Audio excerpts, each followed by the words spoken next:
With so many meal kit services out there, it's hard to find the right one for you. Here's what sets Home Chef apart. Home Chef offers delicious meals anyone can cook. They'll recommend meals based on dietary preferences such as calorie conscious or vegetarian. They even offer microwave and oven-ready options that save you time and effort in the kitchen. Your box arrives weekly with recipe cards and perfectly portioned ingredients. For a limited time only, go to homechef.com/art19 for $90 off your first month. That's a value of 10 free meals at homechef.com/art19.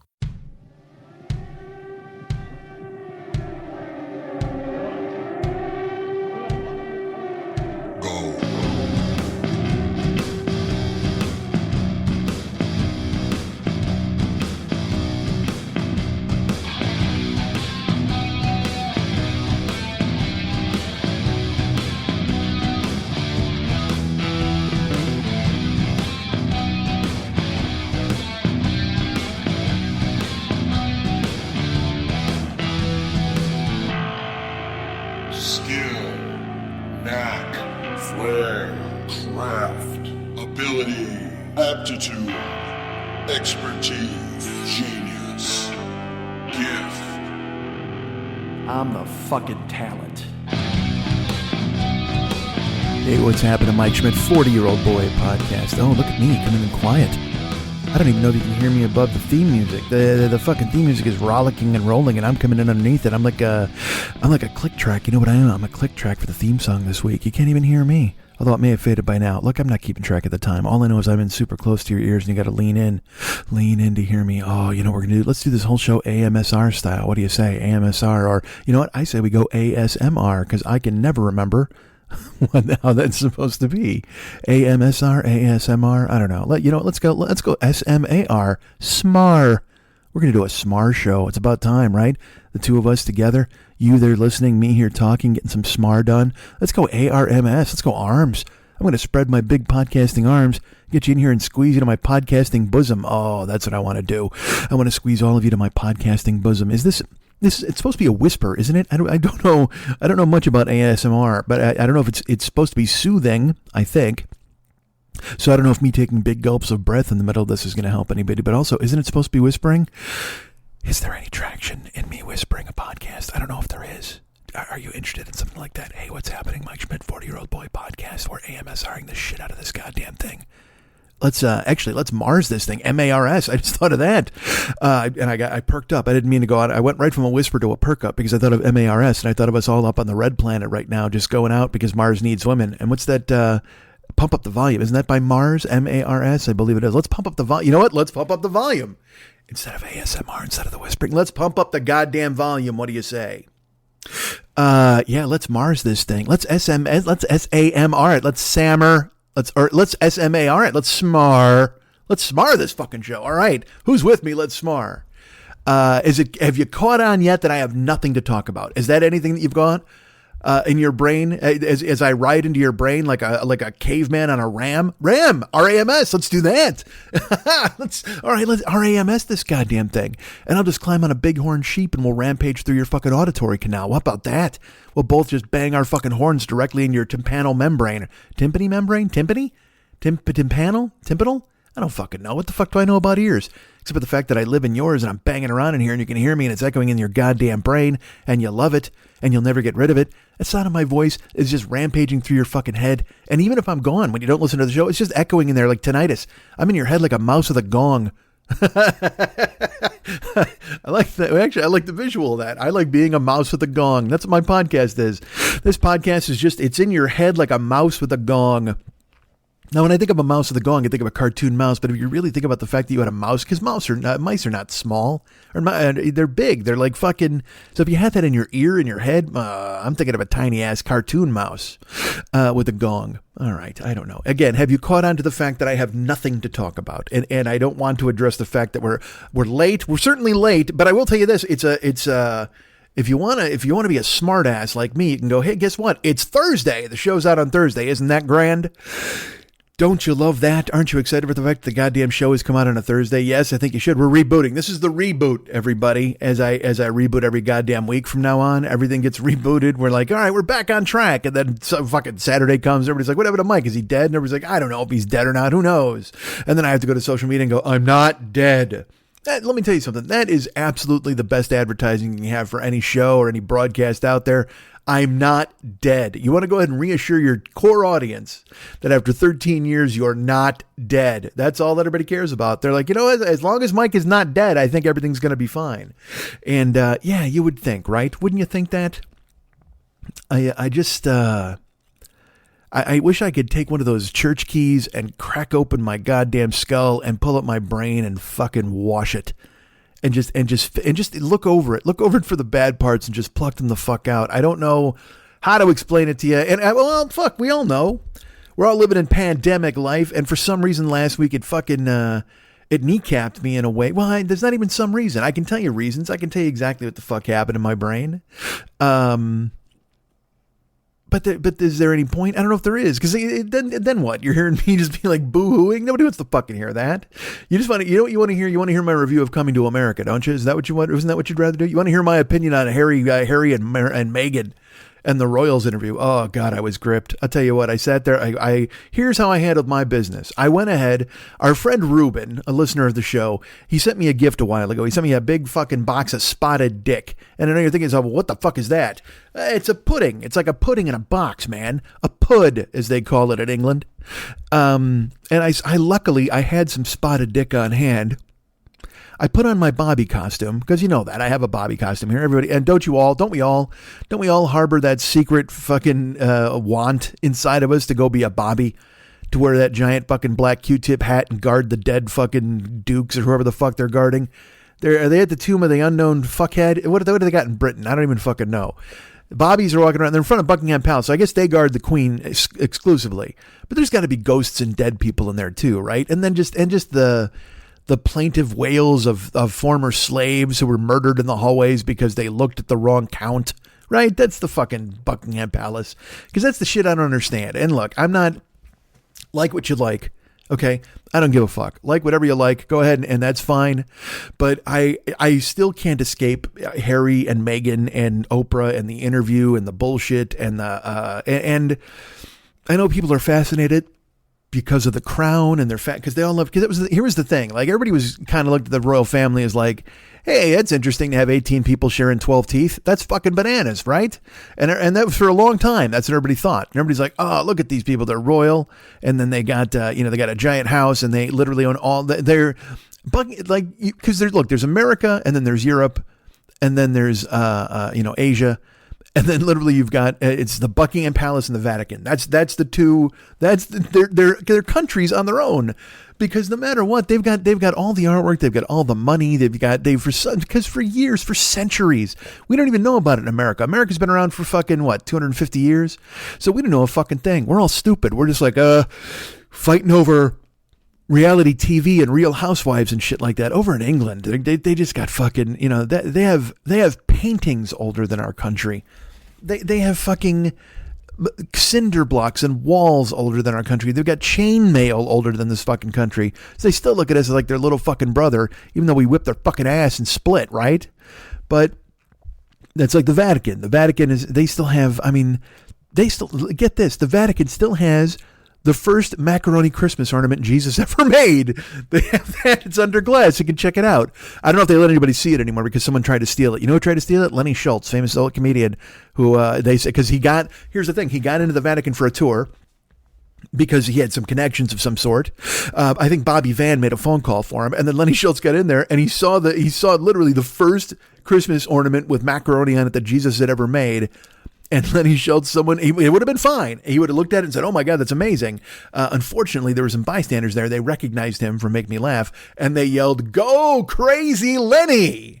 And he did that fucking weird chicken dance thing and he tried to steal the ornament and he was tased by the fucking Vatican guards, tased by guys in dresses. You don't want to have that ever on your resume. Oh man, I got tased by dudes in dresses. They fucking laid me the fuck out. Because they got to have some kind of crazy fucking uniform there for the Vatican, right? They're just fucking... unless it was, because they're not like the Nazis. The Nazis had fashion sense. Well, I guess the Italians did too. Mussolini wore a crisp suit, didn't he? Didn't Mussolini? It was enough for him to cross his arms and make that El Duce face. So I guess it was had enough length in the armpit for him to go ahead and cross the arms and make that dumb fucking mug. But everybody's excited about this fucking Royals interview, and good for them, and that's fine. And again, like I said, not for me. don't care, but can't escape it. Certainly social media and everything else is going on, and they're showing it. And it's because this country has this never-ending fascination with the royals and the crown. And the TV show, for one, hold on, there's an incoming, choppers, wounded. I don't know if you could hear that. If not, me screaming wounded probably didn't help. You're like, we don't even know what the fuck you're talking about. It was just a fucking helicopter that went by. Leave me alone. It's weird here in Southern California. There was an earthquake last night. It's raining. Everything seems like it's on the precipice of something happening. You know, like I said, again, with the pandemic and the fucking weird earthquake last night and the fucking rain, and it just doesn't seem real. I'm in a fog. So people like fucking Harry and Meghan, can you see? I'm trying to avoid boring you with how fucking what's going on in my brain. And people loved it, and that's fine. I don't know why, because I guess they're mad at the Queen, and they said somebody there was a racist, and they asked about her baby, and then she worked at a yogurt shop, and I know what you're thinking. You're like, for somebody who didn't watch the fucking thing, you sure know a lot about it. Yeah, I do. Because people wouldn't stop talking about it. Social media went crazy over it because, again, this country sits in front of its TV anytime the royals do something. Because, again, we thought of them just as fucking, inbred cousins of each other who get married for a long time. But then they have a wedding and everybody goes, oh, I love the royals. And Princess Di, because I want to say that Princess Di was the one who changed it all. But maybe before that, people cared. Was there isn't there a Princess Anne? Did she marry somebody and everybody lose their minds? I don't know. I just don't pay attention to it. And I don't mean to be like, oh, boo. I'm not better than it. It's not like I'm better than it, because I'll tell you what I did Sunday? Here's what I did Sunday. Everybody else is watching the fucking royals get interviewed and shit like that. And it's like, oh, what the fuck? How quaint. Really? You wanted to hear about them talk about bullshit? Meanwhile, I'm literally waiting for an exploding barbed wire death match to air. And I couldn't possibly think of two more incongruent fucking events going against one another. Either you tune in, and there are some who would say, well, the royals are also having a barbed wire death match. Ho, ho, ho. Yeah, but not enough exploding for my fucking taste. You want to blow shit up, blow up fucking Meghan and Harry and the Queen. And how is the Queen alive? That's another thing about this fucking family. Meghan and Harry, at least, they're vital people, correct? They're young, they're vibrant. They're crazy fucking rich. It's ridiculous. And I love how people are like, oh, well, they're going to be giving up the trappings of the palace. It's like, what are the trappings of the palace? Was somebody, all I can think of is the beginning of Coming to America, but the royal penis is clean, sir. Is Harry not getting bathed anymore? He just has to take care of himself. I don't fucking know. They're still rich. Nothing wrong with being rich. If you were rich, it'd be great. Wouldn't it be cool to be rich? Because rich people get to do whatever the fuck they want all the time, constantly, and nobody questions it. Well, I mean, they question it, people question it, and then the rich people laugh and throw a handful of 20s in the air and run off in a puff of smoke, and then the fucking great unwashed are rolling around on the ground trying to steal $40. It's a fucking mess in this country. It's a mess in the world. Is it just going to be like a war of the rich and the poor? Is that what it's going to be, where the rich are are the rich going to have people that they can hire to work for them? I've talked about this before. There's this story I read where the rich people have helicopter drivers on call. So when the shit really hits the fucking fan, they can climb in their goddamn helicopter and go to an island that they bought. Like Peter Thiel and all these fucking billionaire dudes, they have these staffs that are on call 24 hours a day, 7 days a week. And if it looks like it's really collapsing, if it's going to hit the fucking fan, they'll call this helicopter dude, and helicopter dude is to take them to, fucking Australia or Bora Bora, wherever they bought the fucking island. And then that's that. And in my brain, I'm like, all right, so when that happens, okay, because America's falling apart. There's race riots and all sorts of bullshit, water wars, whatever the fuck you want to say. And this guy's like, you know what? I have a controlled ecosystem in Bora Bora. And he picks up the phone and he goes, hey, Gary, fire up the chopper. We're splitting. We're leaving this fucking town. And Gary's like, I got a wife and kids. And he's like, well, there's no room on the ship for them. You're going to just take me to Bora Bora, and that's that. And when they're in the air, like, is Gary supposed to just return to America where there's chaos? Or is he supposed to live in Bora Bora with fucking Peter Thiel? And if so, is Gary just abandoning his family for what? The chance to be a servant to Peter Thiel? This shit doesn't seem well thought out. All these rich people have hired these servants who are supposed to fucking help them out when the shit hits the fan. But then, once everything hits the fan, Are they just going to put a bullet in the poor people's heads, or they expect them to work for them without family? I don't know. Unless I'm underestimating the rich, and Gary can bring his whole family over to Bora Bora, and then it's just this. But can you imagine if you're Peter Thiel? Like, now you're just sentencing yourself to a lifetime of hanging out with the help. You know, if you're Peter Thiel, you're a rich dude. You're normally like with rich people talking about eating those fucking crunchy birds with the fucking bag over your head. And everybody's like, yeah, isn't that delightful? Hey, one time I got to hunt some men for sport. It was great. We went to New Zealand, and I know a guy, wink, wink, and they released some Aborigines into the fucking underbrush, and we hunted them down. It was fucking fantastic. Those are the conversations the rich people have. And then Gary moseys up, and he's like, hey, man, did you guys watch the Pistons? And they're like, what are the Pistons? And he's just like, don't you...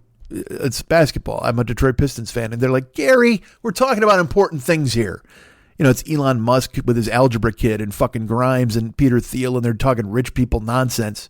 They're talking about building Starbucks on Jupiter, and Gary's just like, oh, you didn't see the fucking game that Isaiah Thomas had last night? Is there an Isaiah Thomas on the Pistons anymore? I don't know if there is. Reggie Jackson, is he on the Pistons? The Pistons only collect guys who were whose names match the Sparks stars from the years past. Oh my God, it's fantastic. They have a center named Terry Bradshaw. He's terrific. This is a lot of talking in circles. I know it is, because this is what you're getting this week. This isn't a real episode. Clearly, you can tell by the title. I don't even know what I called it. I might even call an episode not a real episode, because we're late, and I never know whether to acknowledge it in this way, where I have to apologize to you guys. And you're all lovely, and you're listeners, and you're fine, and we're here. It's been a year, and this is officially a year. Like, literally, as I'm recording this is a year ago today is the day we found out Tom Hanks had the fucking coronavirus and basketball shut down and all that kind of stuff. And so we're all ready. We're all basically fucking ready, right? To escape this fucking shackled prison. Now, I got out last week. Wait, my neighbor's making noise. Oh, this is going to be great. This is good. I'm glad I'm doing a podcast and my neighbor's making noise. Again, I don't have a fancy studio, folks. I don't have a goddamn plexiglass box anywhere. I don't have fucking foam egg crates or whatever the fuck you have on the goddamn wall. You're just going to have to hear a fucking neighbor shouting into a phone at some point. That's the way it works. You're going to have to hear doors slam. You're going to have to hear me gulping breaths. I'm the last of the OG podcasts, man. Everybody else has got a fucking, like, because anybody else, like the Office ladies, if they do a podcast and they're like, oh my God, I remember that time Steve Carell tripped on an ottoman and we all thought it was like Dick Van Dyke. Oh.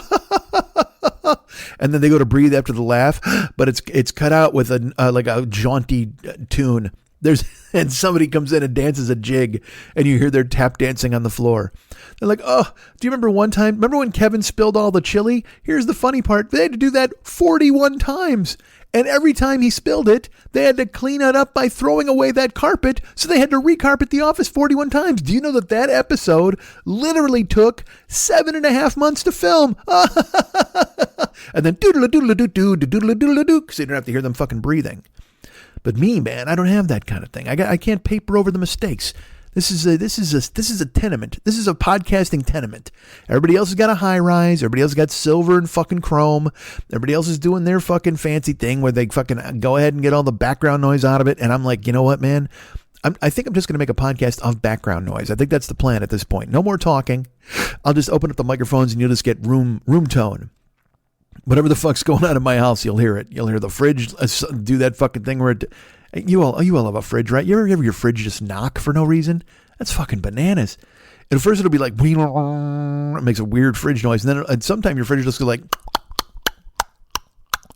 and I don't have like a fucking ice maker in there. I don't have any of that bullshit. It's just a fucking fridge. But for some reason it does that and I don't get it.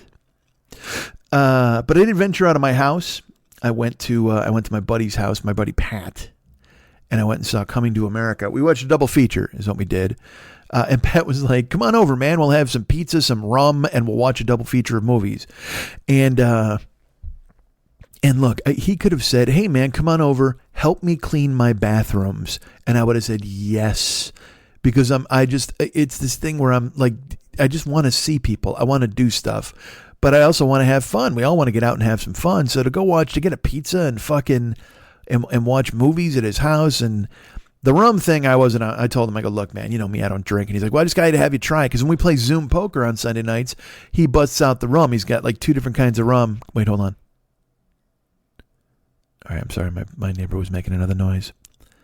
Again, maybe if I go ahead and whisper, he'll talk, and then you'll hear him behind me. So that when I'm talking, and also I'll tell you this, it's very distracting to me to hear him, even though you guys might not be hearing him, but I can hear him clearly. And so then I think it's like completely interrupting me, and then maybe it's not, and then I stop for no reason. And then we whisper for fucking 30 seconds or whatever the fuck, and that totally flips the script on this entire thing. You know what? One of these days I should do a full whispering podcast. Again, I ask you, is there any traction in this? Is this something you would want? Now, I know there are people out there who are just like, no, you know what we want? We want a fucking podcast that comes out on time. Sorry, I can't laugh while I'm whispering. Isn't that weird? Have you ever tried that before? Let's try it again. Oh my God. Oh no, that just sounds like you're having an attack. That sounds like an asthma attack if you laugh while you're whispering. The fuck was I talking about? All right, so Pat's like, have some rum. And we play Zoom, whatever the fuck. Plays Zoom poker, and he has rum in his house.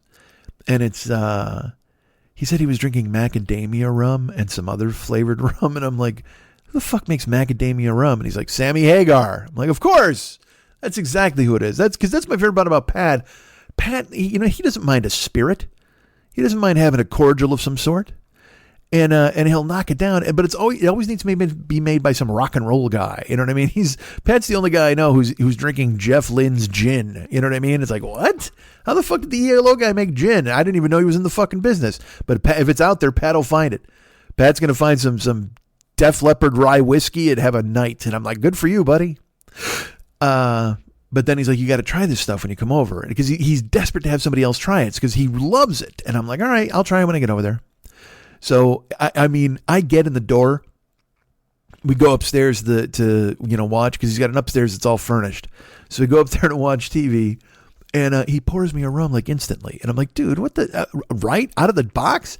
And to his credit, he only gave me like an inch of it in a shot glass. You know what I mean? He didn't fill the glass, because he knows that I'm not going to, I get no interest in getting fucking toasted at his fucking place. Also, because I drove. So I told him, I go, look, if you get me fucking loaded, I'm going to sleep at your house. You want that? Because he's got a wife and a daughter. You think they want to see me fucking walking around in the morning drinking their orange juice? No, they fucking don't.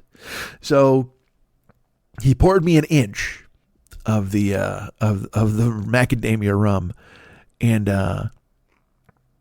I sipped it. Like, I'm not going to bang it down, because I wanted to give it a fair day in court. So I sipped it, and instantly my mouth was warm. I will tell you that. And then I swallowed it, and it was like, like that right away, because it's a strong liquor. You know what I mean? And I'm not used to that kind of thing. So it caught me off guard. And, but then as I settled in, it was because the initial thing, it's like when you eat, like a spicy chicken or something like that. Initially you're like, fuck. And then you eat it and you're like, oh, wait a minute. There's the chicken. Hey, this is delicious. Well, with this rum, I sipped it, and I used the word cordial a second ago. That's exactly what this reminded me of. This tasted like Christmas. It tastes like a Christmas drink. Because it had like a cherry note to it almost. It tasted like medicine is what it tastes like. It tastes like cough syrup, but the flavored cough syrup that you kind of don't mind. Almost like I said, a cherryish flavor. But then on top of that, dude, it totally tasted like nuts. Like I was trying to parse whether it was macadamia, because it tastes like almond to me is what it tasted like. It tasted like a cherry almond drink, medicine, cordial, whatever the fuck you want to say. But it was almost sweet and boozy. But then, as I swallowed, I'm like, this is just, I could taste that it was macadamias, but it was nuts. It was like almonds, whatever the fuck. I don't know. It tastes like mixed nuts, but it wasn't what I was expecting at all. And I go, that's actually good. And he goes, right? And I go, yeah, it is. And he goes, here's what I make. He takes his other rum, which is like some sort of spiced rum, and he makes a rum drink. I don't know, rum and Coke or rum and whatever. And then he floats the fucking macadamia rum on top. He said it's called a Sweet Hitchhiker, because again, Sammy Hagar made the rum, so he named the drink, and Sweet Hitchhiker is one of his songs. And that's the thing, is you pour yourself the fucking liquor with whatever your drink is, and then the Sweet Hitchhiker is the macadamia rum on top, and you pour that on there. And I felt I was embarrassed that I liked that name. I was like, why is this even working? It works. It does. But again, it's such, and I can't beef about these fucking guys. These guys are geniuses. Sammy Hagar sold his fucking Cabo Wabo tequila company for like $200 million. And just the other day, and so that's why there's a reason all these fucking celebrities, you want to laugh at them, but there's a reason they're making all this booze. Fucking The Rock has his Terramana tequila. Eventually that'll be $500 million. Fucking Ryan Reynolds makes his fucking, booze? I don't know, gin or whiskey. I couldn't tell you. And Conor McGregor just sold his share, not even the whole fucking company, his share of the whiskey, that Proper 12, which I've heard just tastes like you washed a leprechaun's pants in turpentine. I heard it's disgusting, because there's real whiskey out there, you know what I mean? And everybody's like, Proper 12, what the fuck is this? But because there's a bunch of people who are like, we like Conor McGregor, and they want to support him, they buy the Proper 12, and he just sold his share in the business for $150 million. And you're like, boy, there's a reason these motherfuckers are doing this, you know what I mean? It's just, and again, nobody in the world should have $150 million. Nobody in the world should get $200 million. Yes, they should, because that's what the price will pay. It's just such a weird time in the world right now, because there are all these, I was raised a capitalist. You know, you're raised on capitalism, and you got to pay your bills, and you make as much money as you fucking can. And now there's all these people who are like, no, man, capitalism is totally bad. And here's what we really need to do. We need to kill the rich people, and then we need to distribute their wealth among everybody. And you know who's saying that? Everybody. Not the rich people, but the distributed among everybody. It's the everybody people who are like, yeah, we should do that. That's pretty cool. Let's take these rich people out and give all their money to everybody else. And I'm this, it's this, as I've said before, it's very strange to watch a worldview you've lived and experienced and favored your entire life fall apart in real time, because there are all these movements that are anti-capitalism, and I don't know, we're all capitalists. We're all trying to make as much money as we fucking can, right? And because there are people who are just like, I could just pay my bills and be content. And it's like, all right, cool. You can pay your bills and be content. But then what if you see a jacket you like? And then the solution for that is they're like, well, jackets shouldn't cost that much. And it's like, well, all right, hold on a second. Someone's got to pay somebody to make the fucking jacket. And someone's got to send somebody into the wilds of Borneo to chop down the yarn tree to make you this fucking jacket. And so I'm this amorphous blob, because I can see all these sides. It makes me feel, remember when I was in high school, I've talked about this before. For some reason, I was friends with everybody in high school. For some reason, I had my crew of the UN of Evil and the idiots and stuff that I hung out with, but I was friends with the upperclassmen because Lenny was friends with them. So Lenny got there first, and he was friends. So I got to be friends with all those dudes. And then in my class, I was friends with the stoner dudes. I was friends with the smart dudes. I wasn't I wasn't the jagoff you hear today in school, at least I don't think. I could be. I've told you enough stories where I was a jagoff. But I'm saying in school, though, I was friendly with everybody.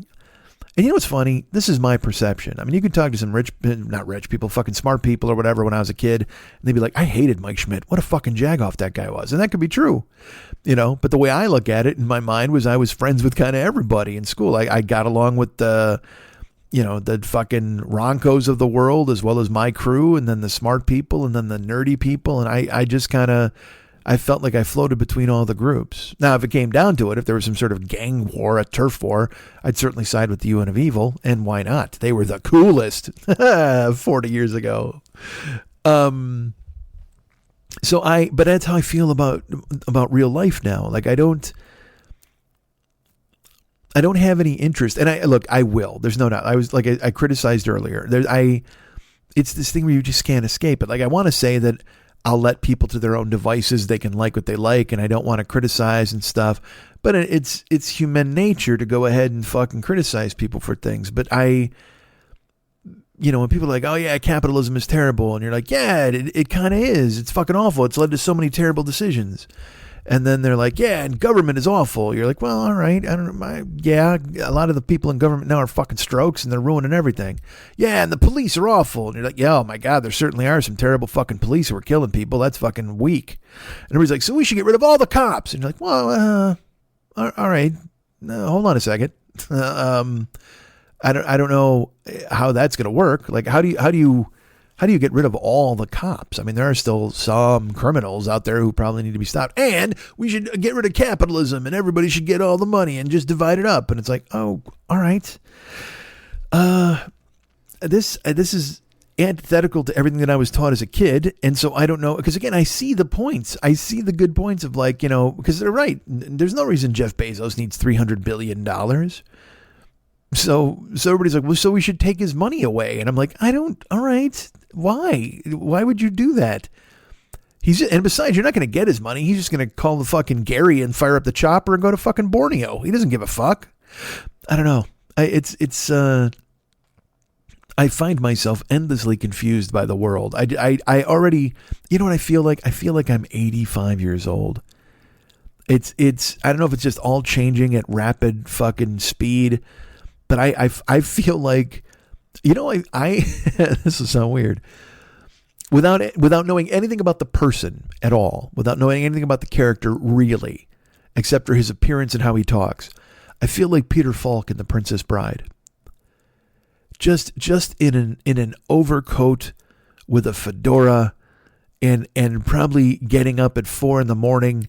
and reading a newspaper and drinking coffee or tea, whatever, and maybe eating a crust of bread before going to visit his grandson. I feel like I'm 85 years old, and I don't know. I know the pandemic contributed to that because again, before the pandemic, I was in the gym 5 times a week, 6 times a week, 3 times with other people, 2 or 3 times just doing cardio by myself. But then the other 3 times cardio and lifting with John and fucking Mariano and the guys at the gym. And then I'd leave there and I'd stop and get lunch, or I'd go to the store or do something.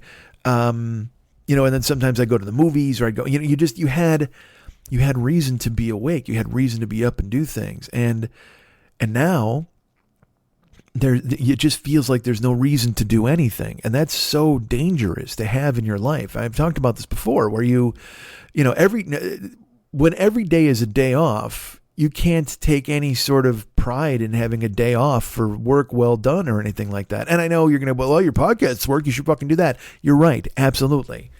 But this particular week hit me in a way where I was like aimless. I had nothing. I felt that there was nothing to do, nothing to strive for. And I didn't stream. I haven't streamed the last 3 days. I mean, I just battened down the hatches, man. And I tried again. I did try. I came here to talk. And as you can hear clearly, or whatever the fuck, I have nothing to talk about this week. I mean, I do have some things I could talk about, but I felt like, well, I just, all right. All right, I'll tell you this. So I wasn't going to talk about this, and yet now I'm going to talk about it. It's a weird thing, but it's not. A couple of weeks ago, not even a couple of weeks ago, 10 days ago, I don't know, late February, I got a text from my brother, and he's like, "Hey, how do you feel about getting the vaccine?" And I said, "Well, how interested are you in getting the vaccine?" And I just wrote, "I'm 1,000% interested. What's up?" And he's like, "Well, there's a way we can do this starting tomorrow, which is March 1st. Here's what you got to do." And so I went in to a website here in Los Angeles, and the way it's done in California is there are tiers that they're releasing tiers. So from January 1st till whatever, it was all old people and people who worked in the essential medical professions, that kind of thing. So then March 1st, they opened up tier 2. And tier 2 includes food workers and first responders, cops, anybody who didn't get it before, and anybody who works with the public, including Uber drivers and Lenny's like, so, I've been doing that and I know you do it. So if you want to do this, we can sign up. So he's like, you go to this website, here's how you do it. So I went and, I couldn't believe how easy it was because I thought, as I've told you many times, I'm like, well, there's no way I'm going to get this done until July or August, and that was my logic. That was my thinking about it because it's just, again, as I've said many times before, I don't think fat podcaster is an essential worker. You never know. Some of the emails I've received in the last couple of days proves that I'm essential from people who are going, hey, what the fuck? Where's the show? And I'm grateful you would care enough to write. But I signed up and they, you have to choose that you work as a driver, whatever the fuck. There's a whole process that you have to do online. And I did it and I signed up and it gave me an appointment 2 days from then. And I was like, this is crazy. I first I didn't know. I thought it would be months and months and months before I got it, but now I'm getting it instantly. It's almost as if you ever gone to buy concert tickets and then you get in immediately and the best tickets are still available, you're like, this makes no fucking sense. I mean, when I went on this site, there were 30 appointments available on like the Monday and the Tuesday. And they were in the valley. They were close by my house. And I was like, all right, well, this is fucking strange. So I signed up for the whole thing. And after I signed up, I said to Lenny, I said, because I just took appointments around when he got it. I said, I'll pick you up. We'll go. It'll be fine. And he said, great. And so we were set. And then as the day went on, I was in my apartment and I'm just thinking to myself, man, this doesn't seem right. Because there are all sorts of stories here, certainly in California, of people skipping the line, people who are desperately in need of this and not able to get it. And, wait your turn, please be kind, all of these different things. And I agree with those things. And I've been very vocal here on the show for a year to follow the science and do what you can to help people and make sure that everybody gets squared away. But also, if I'm eligible, then I'm fucking eligible, right?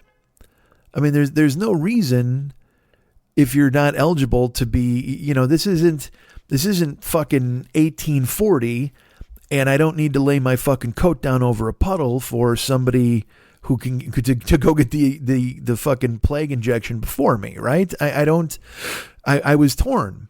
In my brain, I was like, this is, if I qualify and I can get this done. And also let's break this down even further.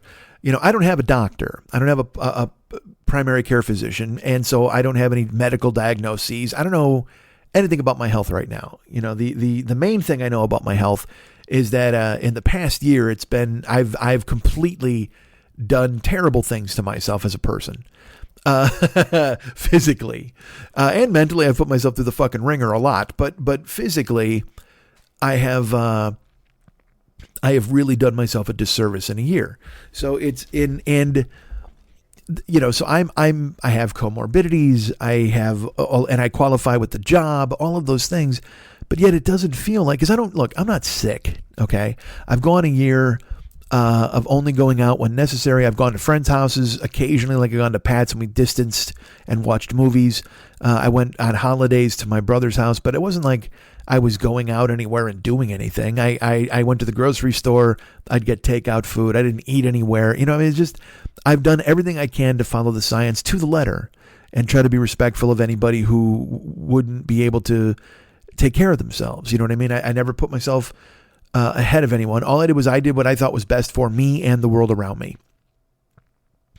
And so now that it's time, it looks like I could have gotten the vaccine, and I signed up for it instantly because I don't, it's like, fuck yes, I'm getting it. That doesn't make any sense to not get it. If I qualify, I qualify. But then I once I qualified and once I signed up, I started to really think about it. And I went like, well, wait a minute here. Because every article you read, every story you read is they're saying, oh, people are getting vaccinated, but then they're saying, oh, there are people who are not getting vaccinated and people are getting skipped over. And there was a bootleg code thing in Bel Air where they were taking older black people's codes and using them and for white rich people, whatever the fuck, all these. And again, all this shit flies around. You don't know if any of it's true. I don't know what's fucking true and what's not. There's urban legends and shit like that all over the goddamn place. All I know is it's in the bottom line, I qualified.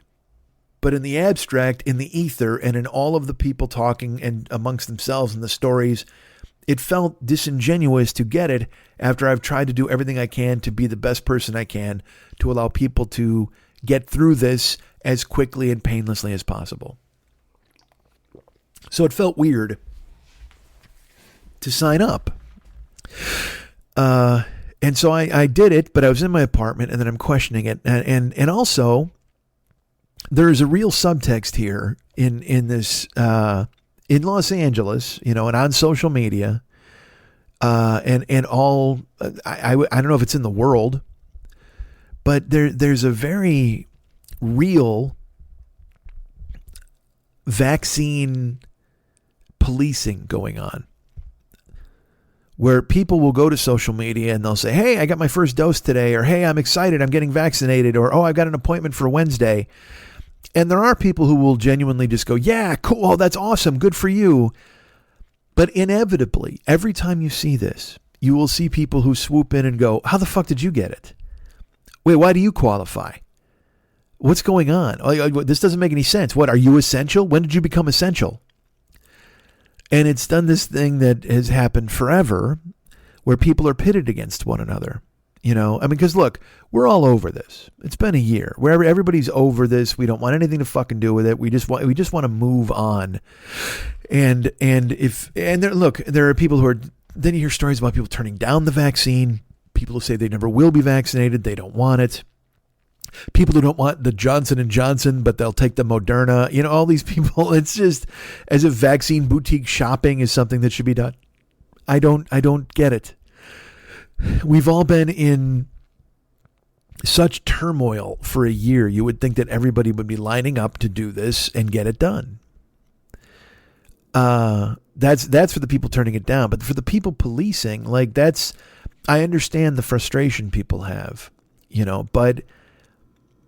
but it's the government and the states that are fucking this up in a way where they don't send enough, or they send them to the wrong place, or they don't have any real plan to do people properly. And look, it's still also a miracle that they're getting as many done as they are getting done, because they're getting volunteers. They're setting up parking lots like fucking baseball stadiums. They were doing it for testing, and now they're doing it for vaccinations.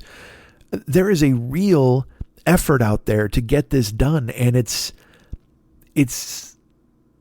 I guess the word I would use is heartwarming. There are people who care enough to go into a parking lot and take care of people who need to be taken care of. And if you want to look at the big picture, we all need to be taken care of. And this thing has left a lot of people fucked, rent-wise, job-wise, money-wise. I'm in a situation now where I'm going to probably have to get back in the car. I'm very worried. But look, I'll be honest with you. I don't think I can ever Uber again. I'm going to have to just Uber Eats it. I can't. I'll deliver dead meat. I can't have living meat in my car anymore. I don't know if you saw the clip of the 3 women who fucking coughed and spit on the Uber driver and grabbed his phone and just, I got none of that left in me. I mean, it all made great stories for you guys, but after what we've all been through, to see somebody be treated like that, if it's me, if I'm that driver, literally, I hope you understand this when I say it. I would want to murder those girls. I'm not even saying it in some hyperbolic way, or, if someone spit on me and then tried to grab my phone and was abusing me in my own car, I would literally just go, it would just be parliamentary time. It would be all right, now you just can't leave.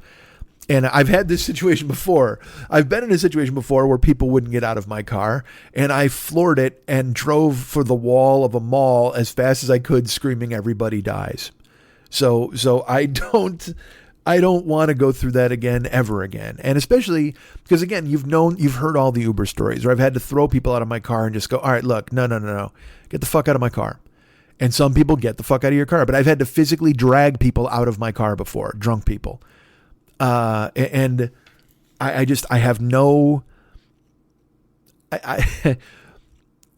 look, I don't want to do anything. All right. We've talked about this many times before. I'm paralyzed, but the last thing I want to do is just get into close quarters fist fights with people in my car. It's bad enough wearing a mask and having them wear a mask. Like that battle's got to be enough. But then if the three of them start mocking you and then they cough on you and they fucking, I mean, dude, it's like, get the fuck, because people like that, because then the next day those chicks go viral, and then one of them she does like a fucking Instagram live or something in a bra, and she's talking, and you're just like, you're an awful person. And have you ever seen anybody and you just go, what are you going to do if you get older? Not when, if. Because someday you're going to do this bullshit to the wrong person and they're going to crack you in the mouth with a claw hammer and people will cheer. Is that the kind of person you want to be? You go viral for being a shitbag, for coughing on a guy, for fucking trying to steal his phone and swearing and cussing him out. And do you not realize that the nation hates you and who you are and what you do? I've said many times on here, I'm like, the world's a wood chipper, man. Fucking help people. And if there's a dude Ubering people during the pandemic, trust me, that's a desperate dude. It's not a dude who's that guy's not like, because it used to be with the Uber driver, the way they used to fucking portray it was, you know what? I do 20 hours a week and I get to make new friends and I meet people. They try to always spin it that people were going to just be like friendly or friends or whatever the fuck. And it's like, I told you guys, no, man, I'm an Uber driver because I need fucking money. Nobody's out there to have coffee with friends. Nobody's like, you know what? I like to have conversations with, because you know what? Every passenger is like, shut the fuck up and take me where I'm going. And they tried to make it like it was a 3D social media site, Uber. Like, you could actually have conversations with people, but in person. No, man, it ain't that shit at all. It's a fucking service. So if that guy's out there driving in the fucking pandemic, he's trying to make as much money as he fucking can for himself, for his family, whatever the fuck. And then those girls get in the car and they start spitting and yelling and fucking coughing. And it's and as I've said, like, I wouldn't do well. I wouldn't, because I know that helpless feeling of just get the fuck out of my car. And they're like, no, you got to drive me. And you're like, just get out. Just get the fuck out. No, I'm not getting out. Because then in your brain, you're like, all right, well, I'll drive you to a police station. I don't give a fuck. You know what I mean? Let's do this. But then if you drive with them in the car, then they're like, oh, you're kidnapping me. You're taking me to the wrong place. But all this society has fallen apart, man. It just has, because of people who just think that everything exists for them. So, when I talk about having to get back in the car, I think, like I said, I'm just going to drive food around. And it's funny, talking to my brother, he's like, when I had trouble, I told him on the weekends at night, that was when it was an issue, when people were drunk from like 11:30 till 3:30 in the morning. That was when you had drunk people. That was when you had the most problems, but that's when you made the most money, because that's when people had to fucking go home. Well, he says that with the deliveries. He's like, at night from like midnight until 3 or 4 in the morning, that's all drunk people ordering food. And then sometimes they fall asleep and they don't answer the door, or they're shitty to you when you drop the food off. And I'm like, I'm just starting to think that people are just fucking terrible. They're just terrible and mean to service workers, or whatever the fuck you want to call them. I'm sorry. 8 months ago, they were heroes. These people were heroes. And now, once again, people are coughing on them and not tipping them and making fun of them. And so that's what I was thinking about all week, where I'm like, well, fuck, I'm going to have to get back in the car here soon. I am. But also thinking about this vaccination appointment. And I'm like, should I do this? Like, I qualify, yes, but there are so many other people who need it. So many other people who qualify ahead of me. So many other people who, need the help. And I started to waver. I didn't know how to feel about it. I was down on myself. I'm like, all right, are you doing this for real? Should this be a thing that you do? Whatever the fuck. I was questioning, which is fucking ridiculous, right? Because in my brain, I'm like, why are you even questioning? You qualify. You do qualify. But there becomes that, like I said, the vaccine policing and people doing it online. My brother got it. My brother posted that he had received his first vaccine. And same thing, people are like, what are you, essential? Because they know he's a comedian. They know Lenny is a comedian. So they're like, well, how are you essential? Like, why could you get it if you're a fucking comedian? What also people don't understand is out here in Los Angeles, when this first started, not the vaccinations, but when the pandemic first started, when they talked about people who were able to go to work, performers were on the list. Performers were excluded, like fucking food workers and grocery store workers, because this town runs on performers. So actors and crew people could go to work, because otherwise this town's going to shut the fuck down. So when you look at it that way, yes, performers are essential in California. So that's one of the reasons that they were giving unemployment to actors. They did it right away. Actors and Uber drivers, because this whole state is a gig economy. This entire fucking state is a gig economy. You know, maybe in Iowa you got farms, maybe in other places everybody does that thing, but here our farming is commercial acting and movie production. And I'm not just talking about the fucking 30 actors in the movie. There's another 300 people working behind the scenes. So they can't shut that shit down. So if you want to get that nitpicky about it, yeah, Lenny was essential. But then in the comments, my fucking brother, my brother Andy popped in and he just goes, wait a minute, how are you getting it? Now Andy's had it because Andy works in a hospital. So Andy's fully vaccinated. But he writes on social media, instead of texting Lenny, you know, he has his number. He writes on his social media page, wait a minute, why are you getting it? And Lenny's like, it's fucking LA, man. You know, my Uber driver performer status qualifies me as of March 1st. And then my brother, that's not good enough. My brother goes, wait a minute. Mom and Dan haven't had their vaccination yet and you were able to get yours? And look, that's not wrong. Okay. My mom is 77 and right now has cancer. My stepdad is 78. He has COPD. The two of them, to me, seem like not only are they candidates, but they should have been the first people in the state to get it. All right. That's just, I know that's selfish, but for me, it just seems like they should have been the ones who were they came to their house, literally like, hi, it's me, the mayor and the governor. Put your arms out, please. Like they deserve it. They need it. But then you go the other route where people are like, why do they deserve it? They're 77 and 78 and they're old. And that's one of the things that's been exposed in this country is the callousness of people in their thinking when it comes to helping everybody. You know, I saw in New York, people are mad because if you're overweight or a smoker, you qualify for the vaccine and people are furious. Oh, these people have abused their bodies for years. Now they get it. Well, you don't understand that if you don't vaccinate those people who are weak, they're trying to stop the disease in its tracks. Okay. It's not about saving the fat. Okay. Nobody's like, well, we better throw a lifeline to the smokers. They're like, all right, these are the people most susceptible. So we got to whack them up with the medicine because that close. It's like fucking fixing a leaky pipe. Look at all of the population as a pipe, and you know the holes that spring open and that allows the fucking leaks to happen. That's the people who have special comorbidities or challenges, and you got to fix those holes, or else you'll flood the whole fucking house. So I guess the house is the population. The house is the country. And the pipes are the people. It's a good analogy. Fuck off, man. I'm right. It's like a leaky pipe. You got to fix the holes in the leaky pipe or else the fucking whole thing will go to shit.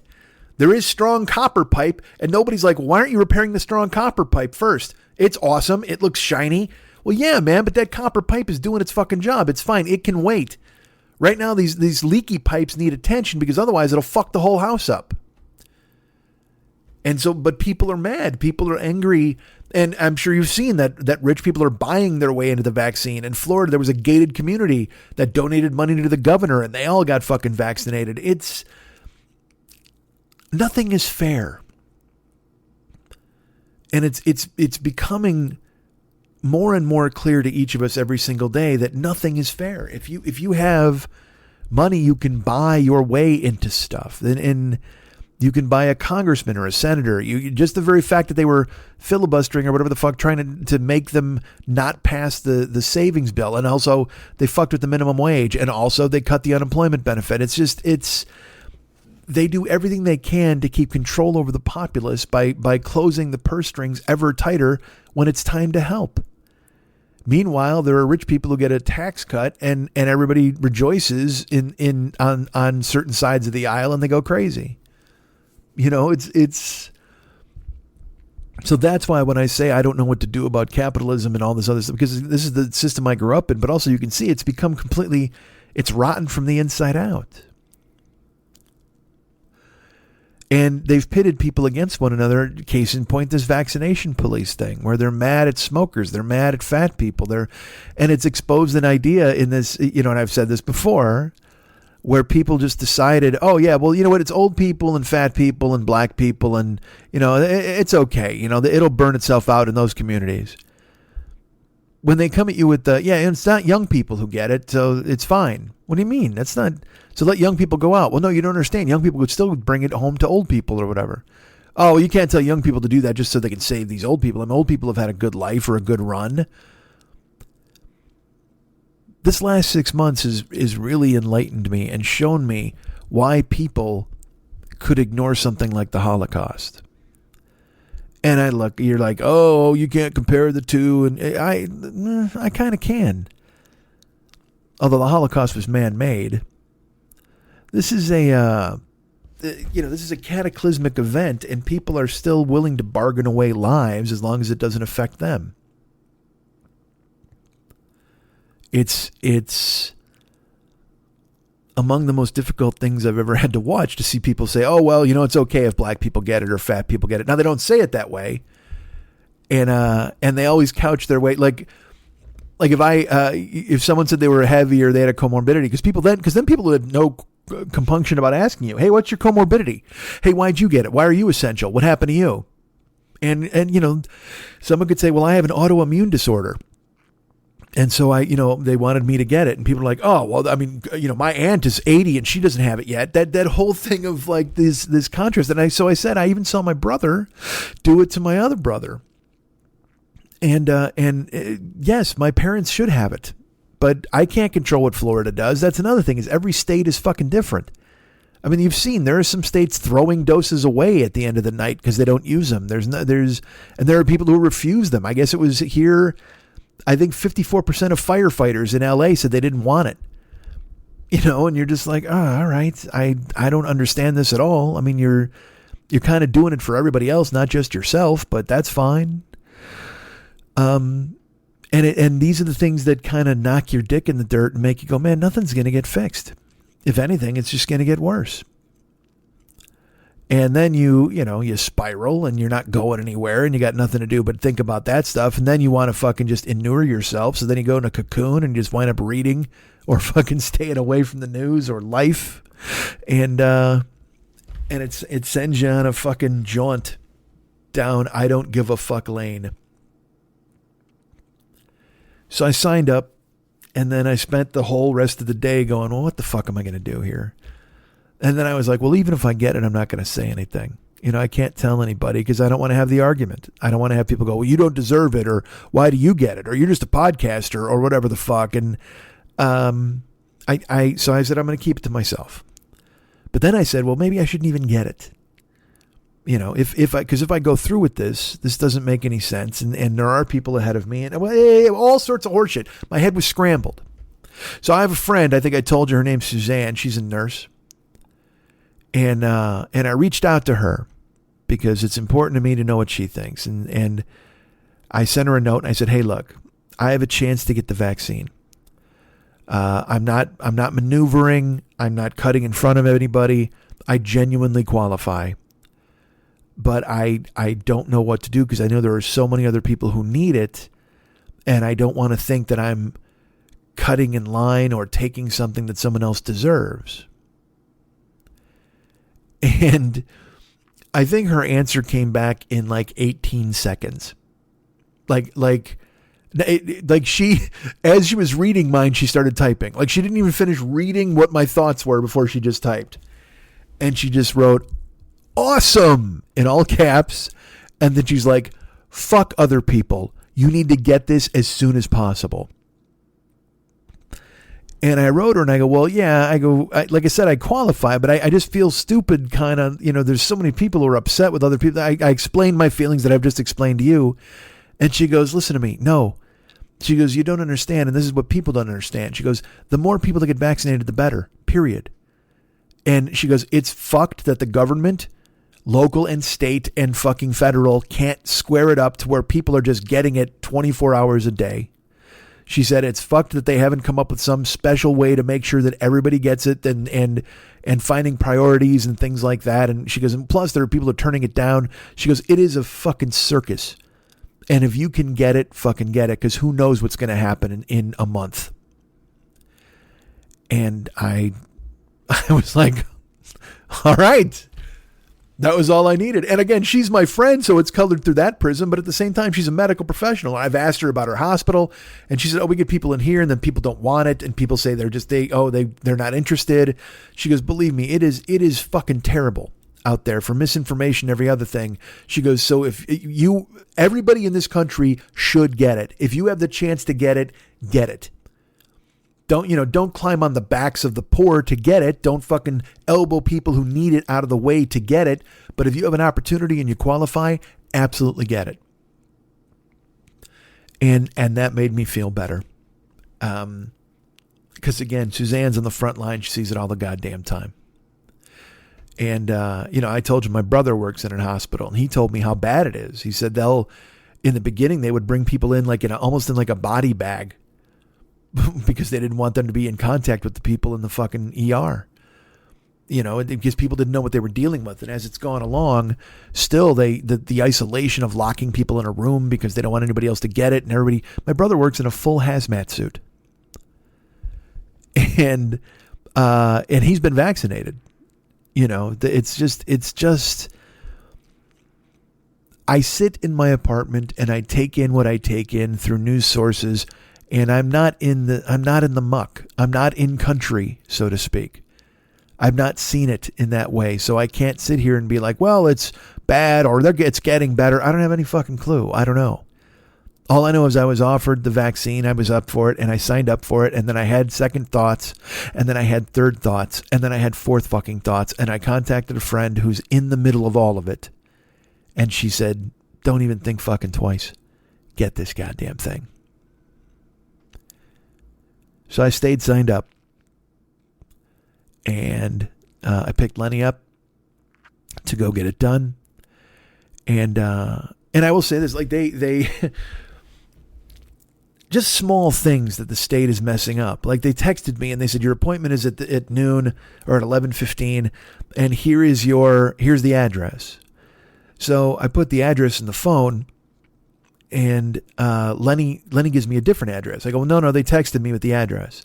He goes, I've got this address right off the website. And it was off by a digit. Okay. They texted me 1811 and the website said 18111. And I said, all right, well, what do you think? And he goes, I don't know. He goes, if they texted you, that's got to be the right one. And I said, probably. He goes, but the website says this.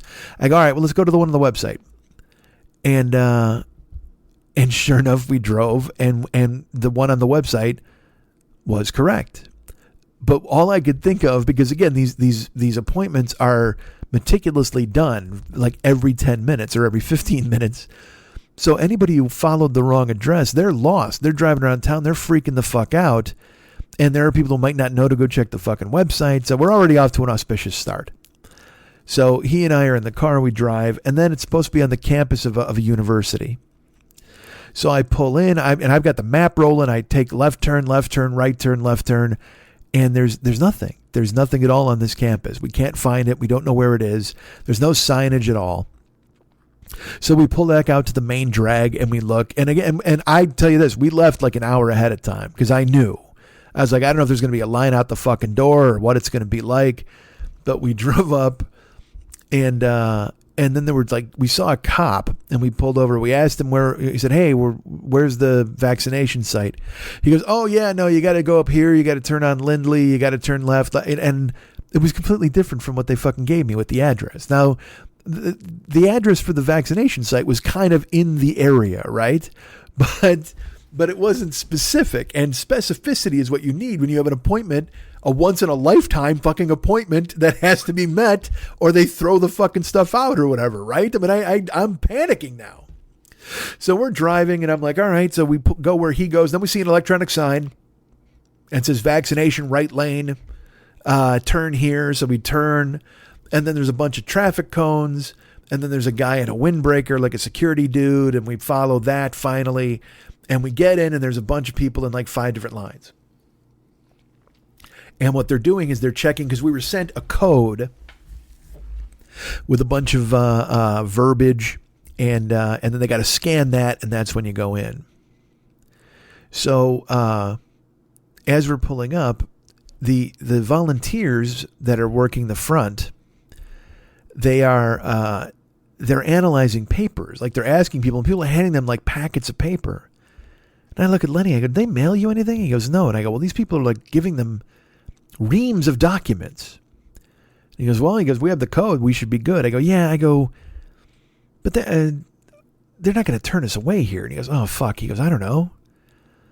So then, like I said, we're about 8 cars back. We're pulling up, and people just keep handing out papers to the people inspecting them, and they're reading and they're asking questions, and it looks like an interrogation of some sort. And finally a woman walks up, and she walks past the car. She's just talking to everybody, and she goes, please have your IDs, your vaccination code, and your pay stubs out.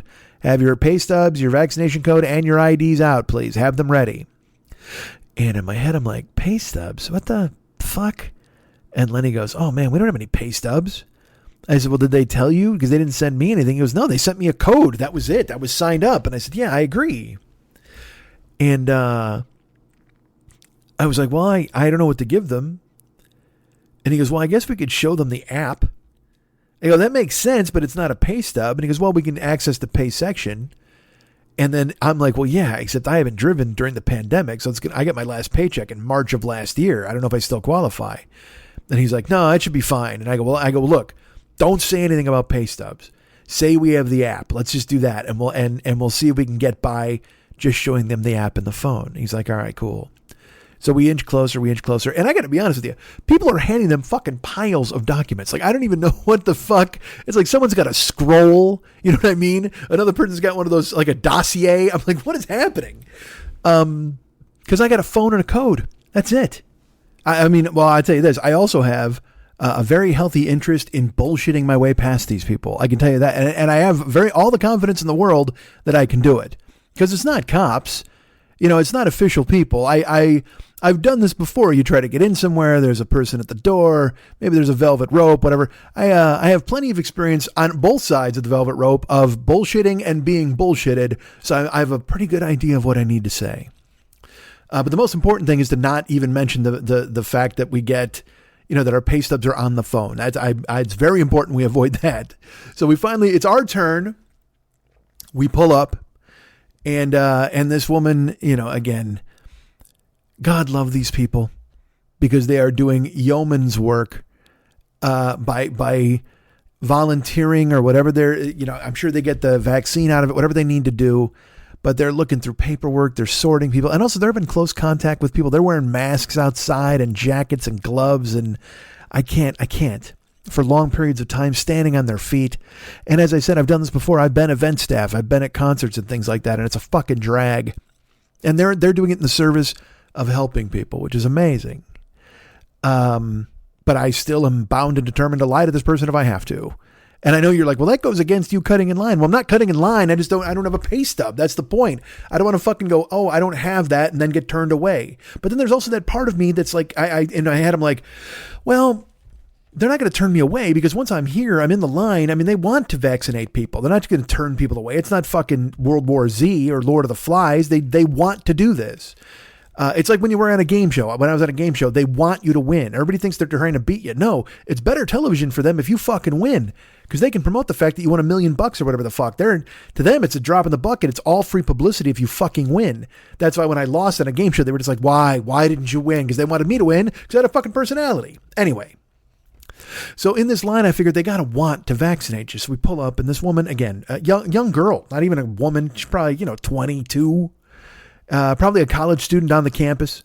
And we pull up, And she goes, okay, I need your pay stub and I need your code. I need your ID. And Lenny and I, we have the codes out and we have our licenses out. And we're hoping that'll be enough. Like we can kind of like slip past. So, okay, we hand her our IDs and she goes, okay, you're Michael. I said, yeah. And you're Leonard. Yes. She hands them back and we go, all right, here's our codes. She's okay. Now I need pay stubs. I said, oh, well, we're Uber drivers. She goes, Uber drivers? I go, yeah. So we're, we signed up. We're Uber drivers. So we have the app on our phone. We don't have pay stubs. And she goes, oh. And behind her, there's a woman in a different colored jacket, an orange jacket, and she's got a clipboard. So obviously she's an authority figure. Orange jacket, clipboard, you know that they're in charge. And she's, looking down at the clipboard. And this woman turns around and goes, Marsha, they don't have pay stubs. And Marsha looks up from her clipboard. And I can only see half of her face, the eyes, because she's got a mask on.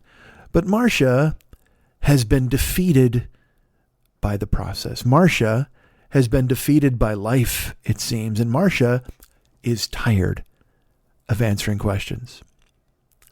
So she says, Marsha, they don't have pay stubs. And Marsha goes, what? And she says, they're Uber drivers, so they have the app on their phone with the picture, but they don't have any pay stubs. And Marsha audibly sighs. And Lenny and I are tense in the car, waiting for the go-ahead from Clipboard Marsha to save our lives.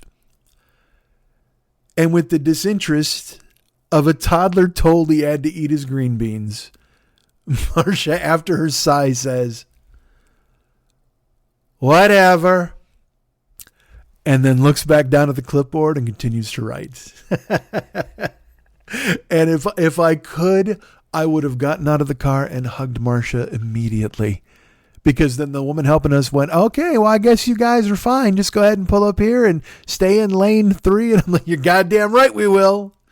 And they're like, turn into lane 8. I'm like, of course we will. Thank you, Marsha. Thank you, Marsha. You're my new favorite person in the whole goddamn world. And we drove by, because again, and I don't mean to, look, I'm not trying to rain on anybody's parade. I'm not trying to call anybody out, but they're trying to help people and they want to vaccinate people. So in my brain, I'm like, oh, I guess I got to bullshit these people. And we didn't really bullshit. We didn't present everything we needed to present up to that moment. And look, we had the pay stubs on the phone if they needed it. But I think they both had fatigue from everybody handing them a fucking phone book.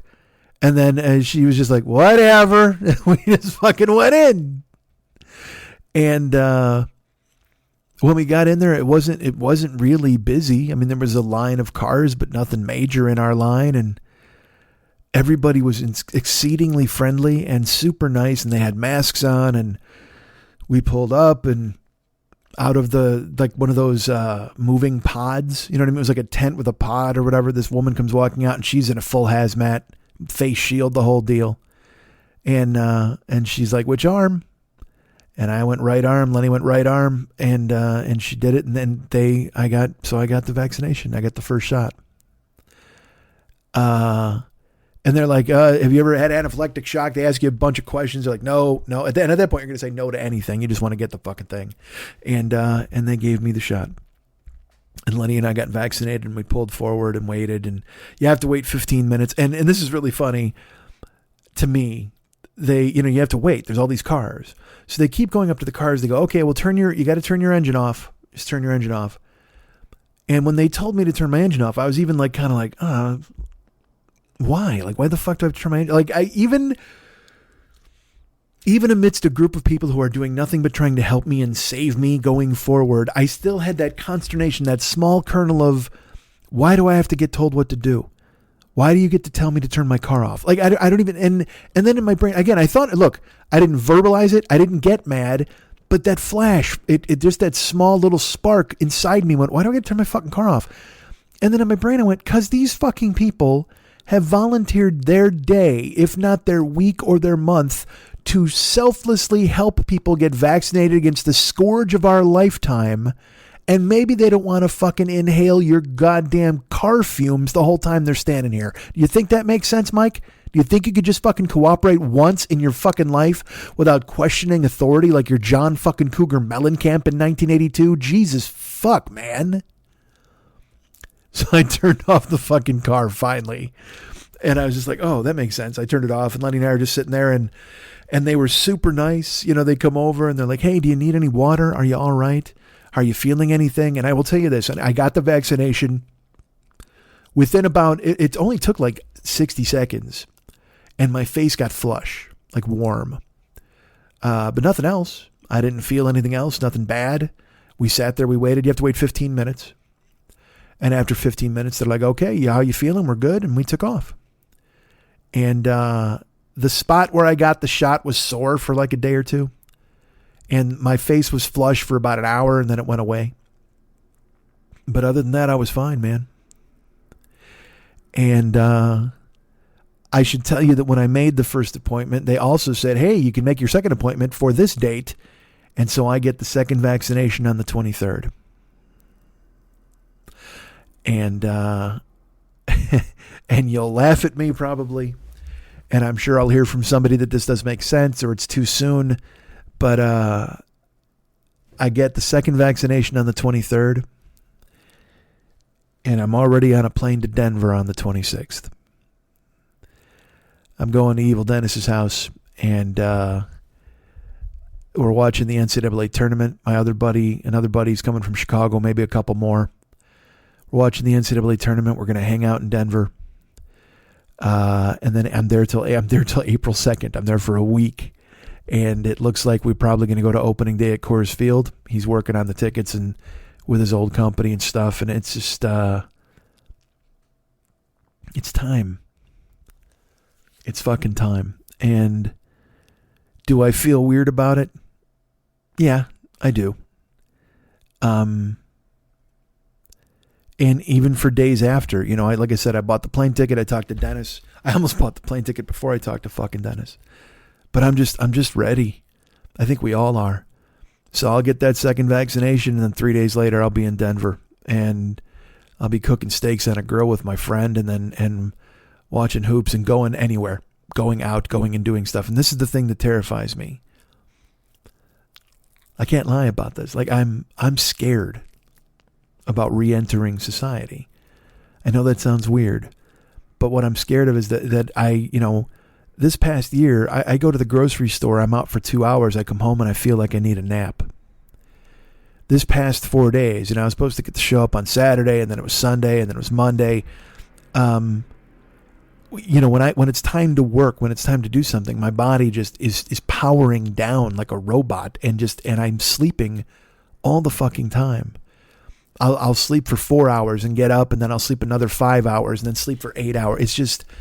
It's like I just don't have any push or energy to do anything.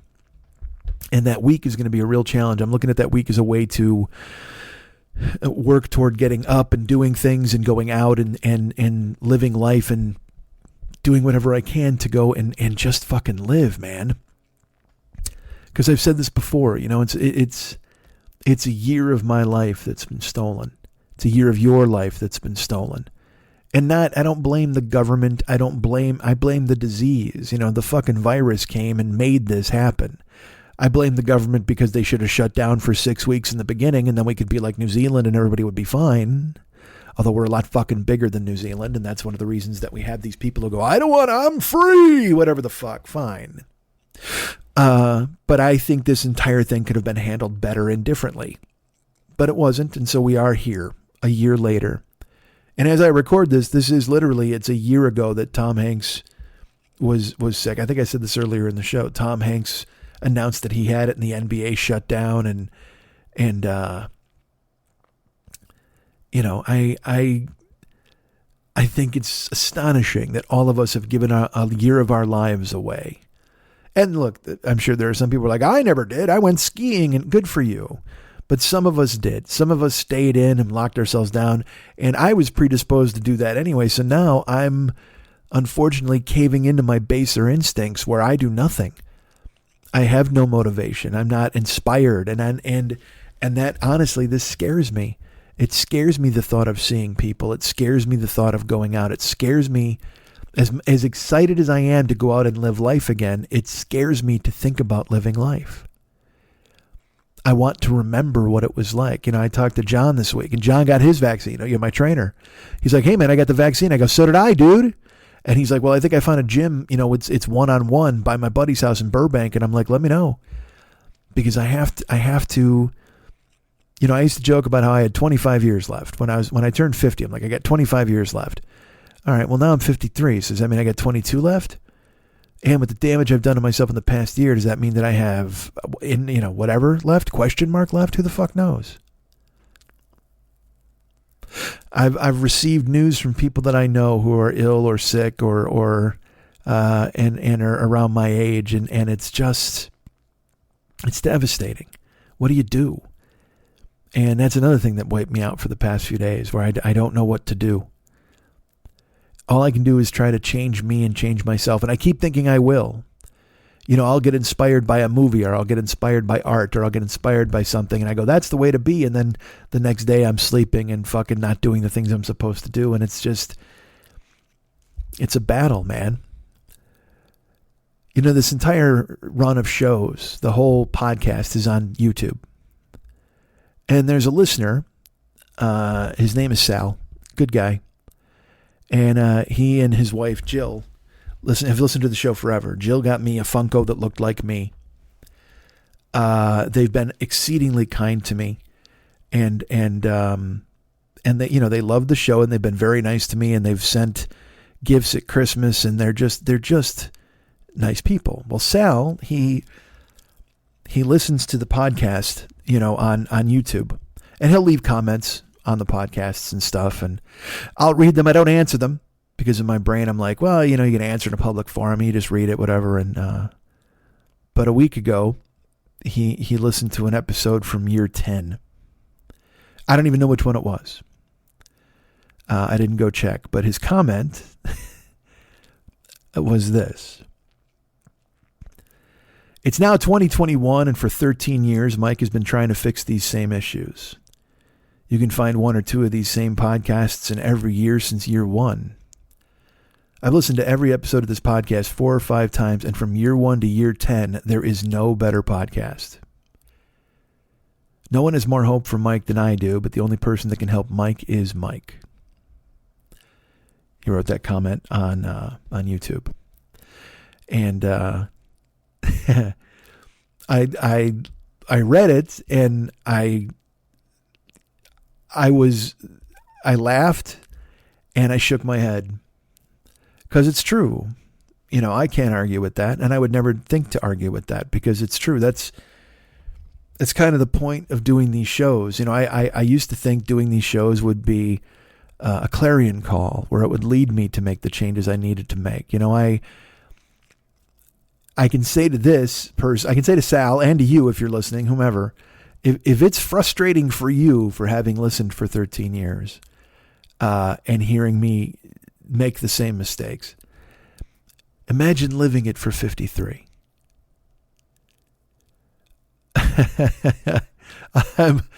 I'm just as frustrated as you are, if not more so, because I'm the one who never makes the improvements he needs to make. And I don't say this to put an onus on Sal. I agree with what he wrote. He's not wrong. The only person that can help me is me. And that quote, that comment has been in my head since I read it, almost, I think, like 9 days ago.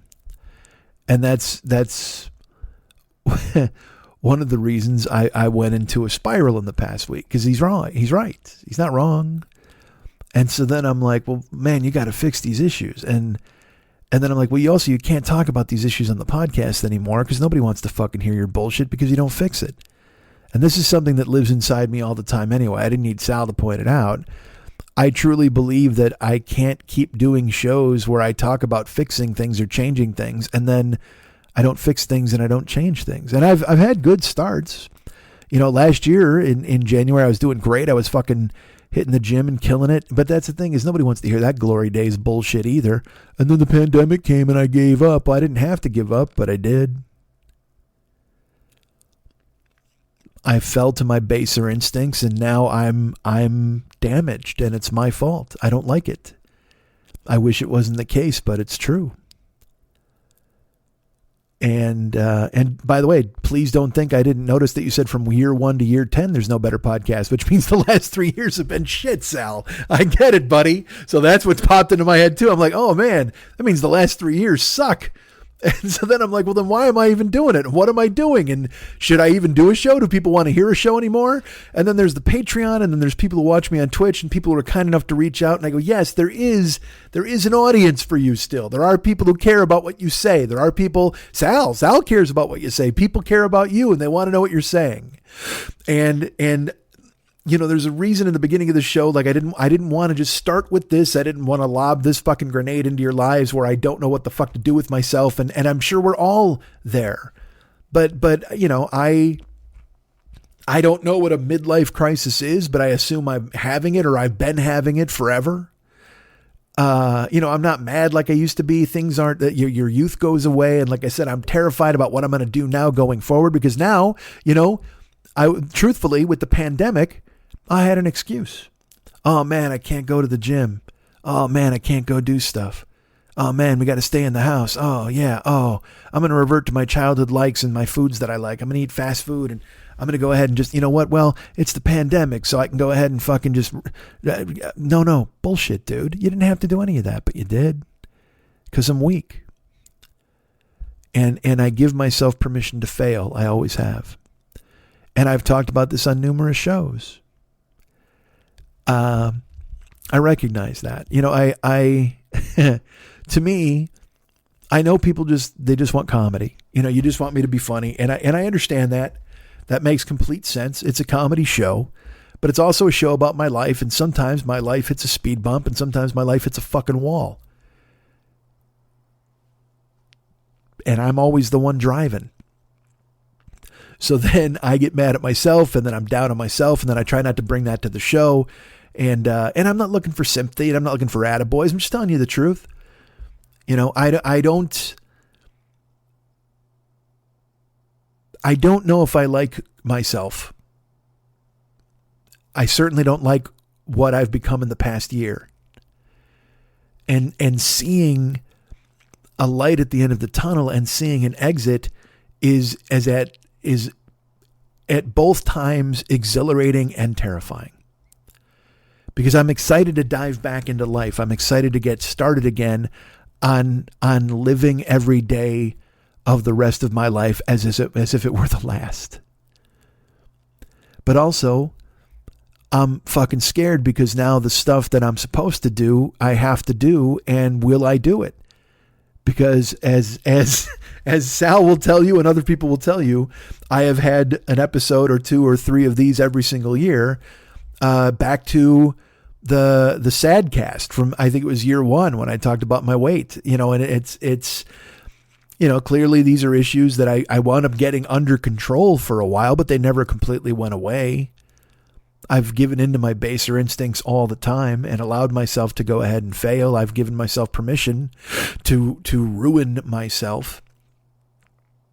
And, you know, that's not good, man. I don't care for it. It's not something I like. And that's why I say, you know, I'm really excited now because I'm vaccinated. So now I can go ahead and look, I still got to wear a mask, but I can go do things and live my life and try to start living the life I wanted to lead or I'm supposed to lead. But at the same time, now I got to live my life. I got to live the life I'm supposed to lead and I want to lead. Will I do it? Am I capable? I mean, again, like I said, I'm sleeping all day. I've surrendered any semblance of a normal life. I go to the grocery store once a week and that's a fucking chore. I've said this before, checking the mail is a big deal. I don't know why. I need to fix my life, and now I've been handed the tools, or at least the opportunity. And so now there's no more bullshit, right? Now you just got to do. You can't say, well, the pandemic makes me stay inside, or I can't do this, or no, man, I'm going to be vaccinated. I can go. I can do things. I can look at getting back on stage. I can look at doing the things that I said I was going to fucking do. Remember the year of I Will last year? Had a pretty good start until exactly a year ago today when they shut fucking everything down.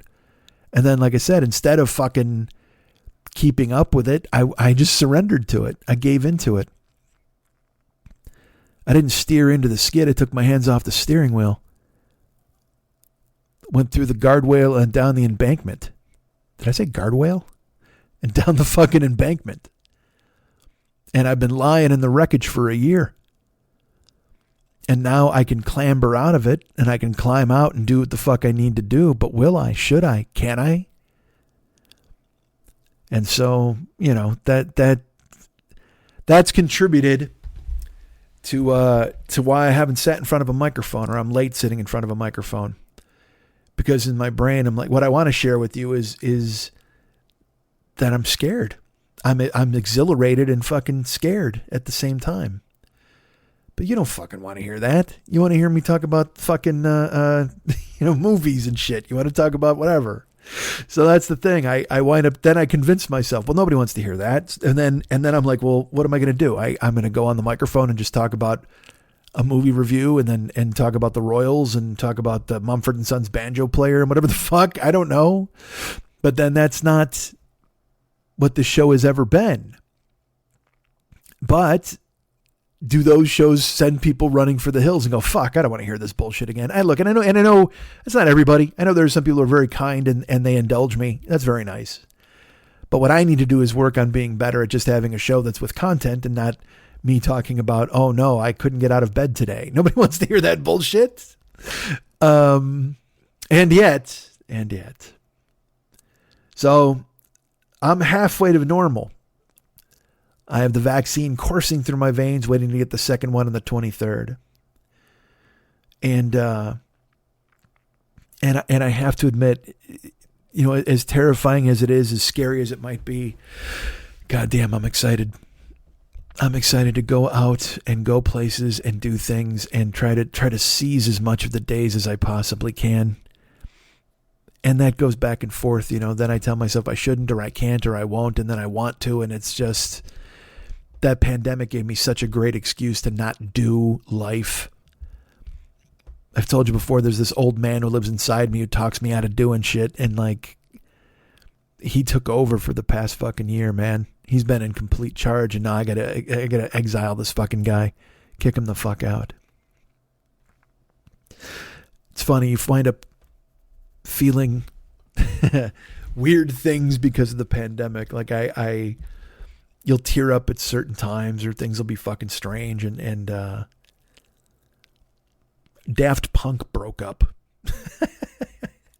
I know that sounds ridiculous, but the band Daft Punk broke up, and they had their video announcing their breakup, and they called it Epilogue. And in the video, it's like I don't know, like 7 minutes long or something. And it's the two guys in their helmets, and they're walking together in the desert, and then one of them stops walking while the other continues. And the one who continues walking finally stops and turns around, and he sees the other guy isn't with him anymore. So he goes back to meet him, and look, I don't want to give it away, but they're face to face, and you can see that even though it's wordless, but it's them breaking up, so if something's going to happen, something does happen. But I was watching the video, and I was tremendously sad just because of the imagery of two people walking together, and then one just stops walking and the other continues, and then notices the other isn't with them any longer and turns around, and it's as if the one who stopped is just surrendering and goes, I can't do this anymore. And it had echoes of divorce, and it had echoes of breakups, and it had echoes of any number of things that will punch you right in the goddamn heart. And the way it plays out, they're face to face and something happens, but they didn't hug.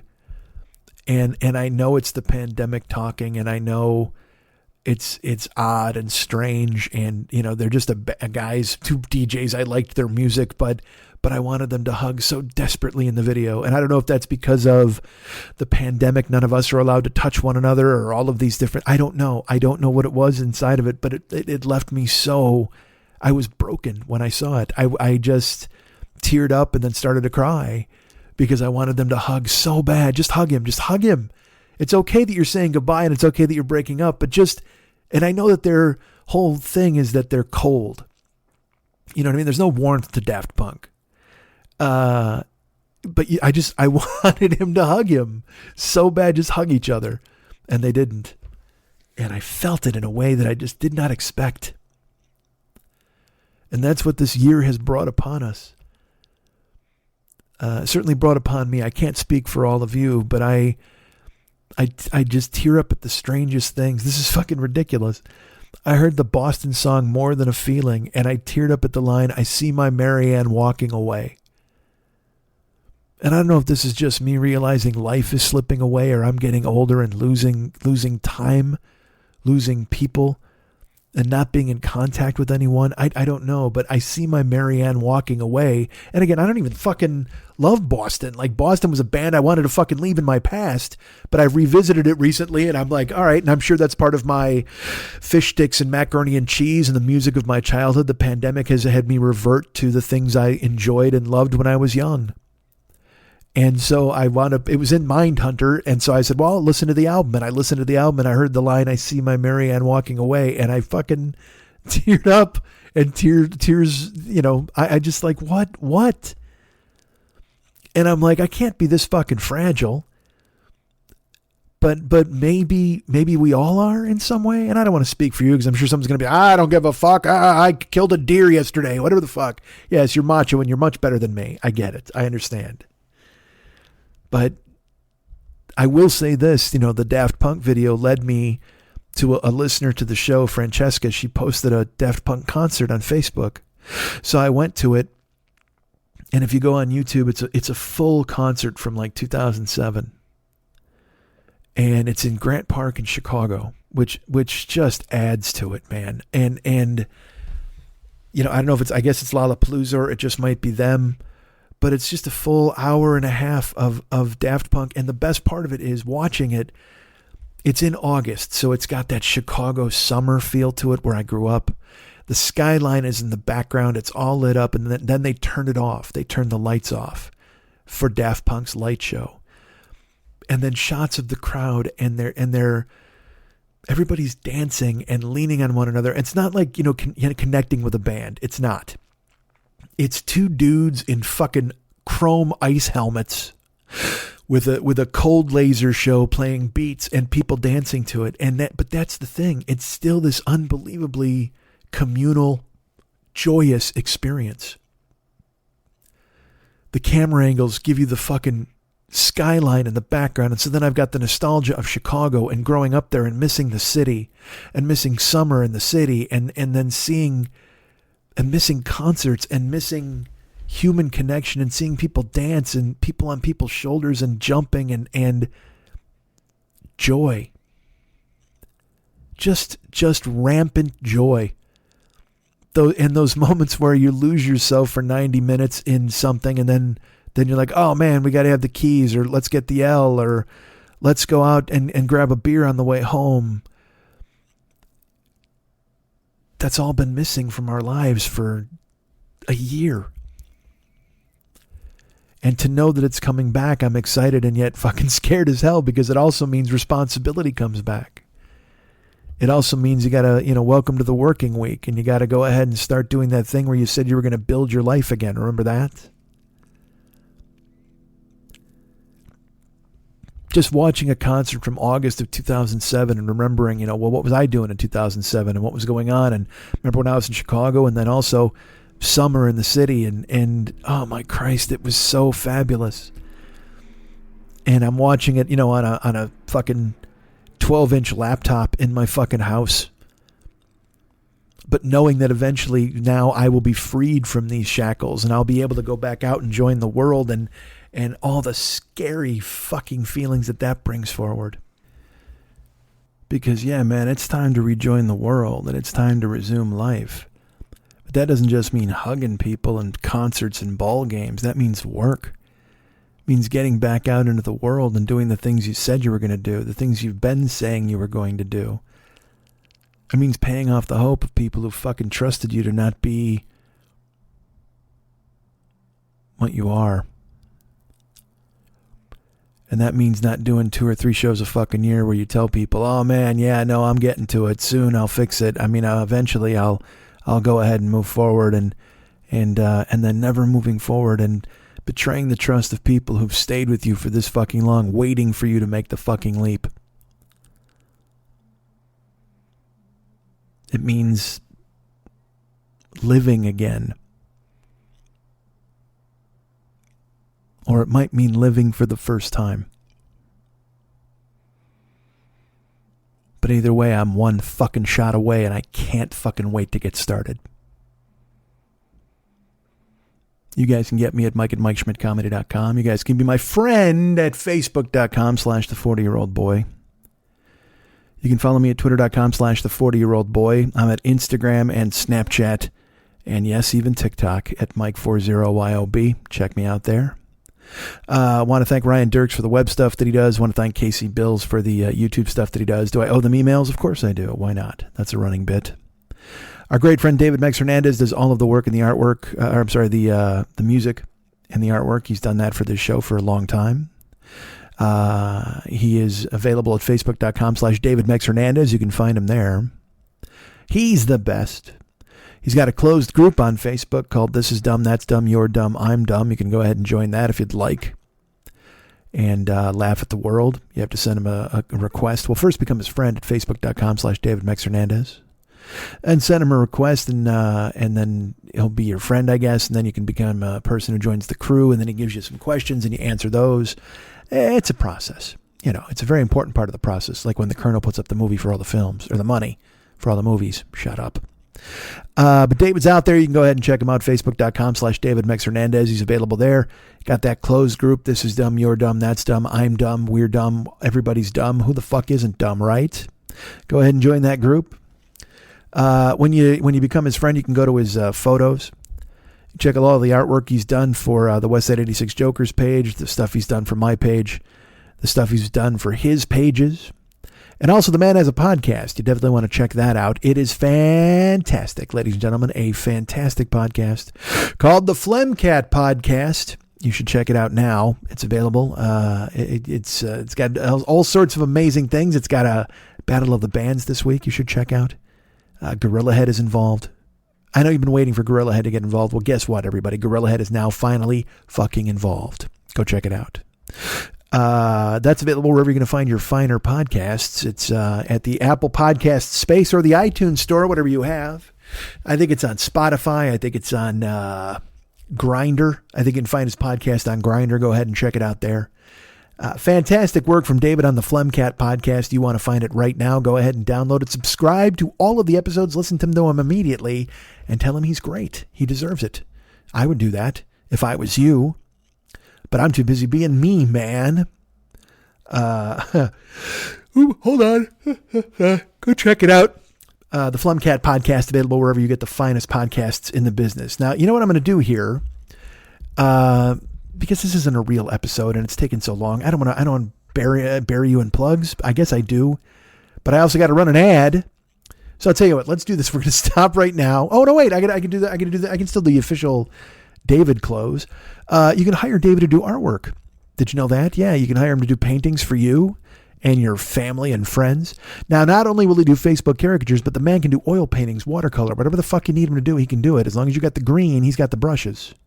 And he'll be able to go ahead and make it work. And like I said, if you go to his Facebook.com/David Mex Hernandez, you can check out all of his artwork there. And you'll see what he's done. You get an idea of what he can do for you. But he also has a website. Did you know this? He does. So what I'm going to do is I'm going to tell you his website, and then I'm going to take a break because then there'll be ads, and then I'll come back and I'm just going to fucking hightail it through the plugs because again, you've been very kind to me up to this point, and I don't want to belabor the fact that I'm trying to make more money and who the fuck cares. All right. So, you can go check out his artwork at his website, artbydmh.com. That's ARTBYDMH. Cancer isn't free, and the challenges don't end when treatment is finished. For cancer survivors in their 20s and 30s, the stacks of medical bills, empty savings accounts, and time away from work can be catastrophic. No one should have to choose between seeing their doctor or keeping the lights on, or make the decision to skip their medication because they need to feed their families. Yet these are the choices that too many young adult cancer survivors make every day, and COVID-19 has added an extra layer of financial stress and uncertainty. The SAM Fund and Expect Miracles Foundation have provided over $2.5 million in grants to young adults across the country, but the need is greater than ever due to the pandemic. Please join us in supporting their efforts by making a donation to Expect Miracles Foundation's SAM Fund program today. To learn more or make a donation, visit thesamfund.org. That's thesamfund.org. Hi, it's comedian Jen Kirkman, and you will love my podcast, No Fun, the Jen Kirkman Podcast. If you don't believe me, don't take my word for it. Here's what the Onion AV Club had to say. What actually makes Jen Kirkman's podcast funny is her inherent knack for cultivating conflict, even talking into a microphone in a room by herself.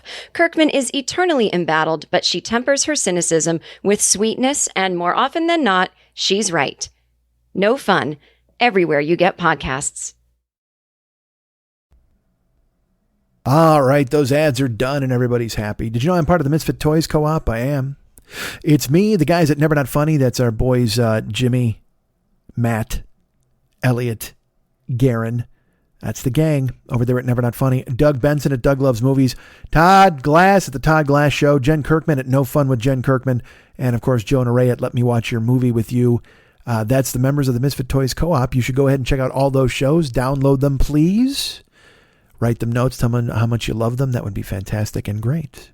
We're sponsored. What? Yes, we are. We're sponsored. We're sponsored by the Paranoid Strain podcast, which everybody loves. You can check it out now.